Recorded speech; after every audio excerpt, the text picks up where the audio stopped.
कहते हैं ना, औकात से ज्यादा किसी को कुछ दे दो तो वो बौखला जाता है। यही हाल हुआ है आसिम मुनीर का। दरअसल पाकिस्तान ने एक बार फिर वही पुराना ड्रामा शुरू कर दिया है और इस बार इसकी अगुवाई कर रहे हैं नए बने प्रथम रक्षा प्रमुख यानी कि फील्ड मार्शल आसिम मुनीर।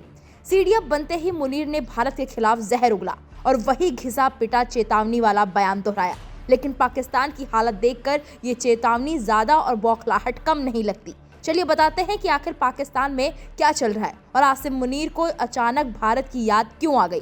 पाकिस्तान के पहले चीफ ऑफ डिफेंस यानी कि सीडीएफ बनते ही आसिम मुनीर ने कहा कि भारत को किसी भ्रम में नहीं रहना चाहिए और अगर भारत ने कोई आक्रामक कदम उठाया तो पाकिस्तान और ज्यादा तगड़ा जवाब देगा। पर असली सवाल ये है, क्या पाकिस्तान की टूटी हुई अर्थव्यवस्था, डूबता रुपया और हथियारों के लिए भीख मांगती सरकार किसी जवाब की हालत में है या फिर ये बयान सिर्फ घरेलू राजनीति को गर्म करने की कोशिश में है।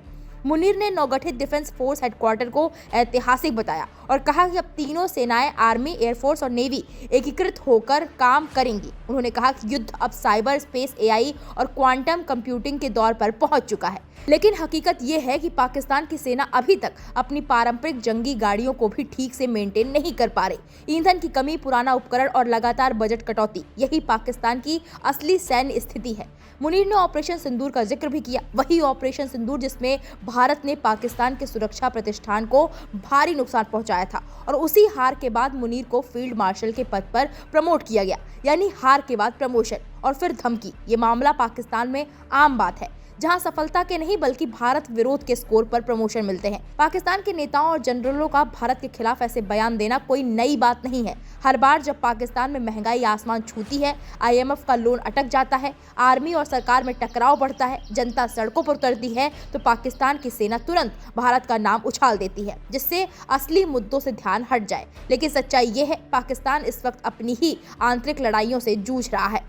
बलूचिस्तान में विद्रोह बढ़ रहा है, टीटीपी रोजाना हमले कर रही है, सीमा पर अफगानिस्तान से झड़पें जारी हैं और देश आर्थिक दिवालियापन की कगार पर खड़ा है। ऐसे में भारत को चेतावनी देना जनता को झूठा भरोसा देने के अलावा कुछ भी नहीं है।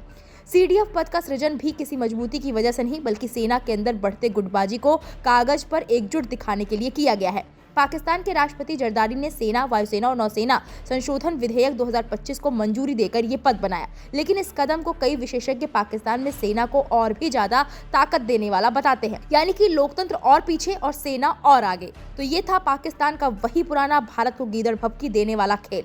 आसिम मुनीर भारत को चेतावनी दे या धमकी, भारत की सुरक्षा क्षमता और तैयारी किसी बयान से नहीं हिलती और पाकिस्तान को भी अब ये समझ लेना चाहिए कि खोखले बयान देने से न अर्थव्यवस्था सुधरेगी न देश की हालत। कहने को मुनीर फील्ड मार्शल है, लेकिन बयानों में वही पुरानी बौखलाहट दिख रही है। फिलहाल मुनीर की ये नए गीदड़ भभकी पर आपकी क्या राय है, हमें कमेंट बॉक्स में जाकर जरूर बताएं।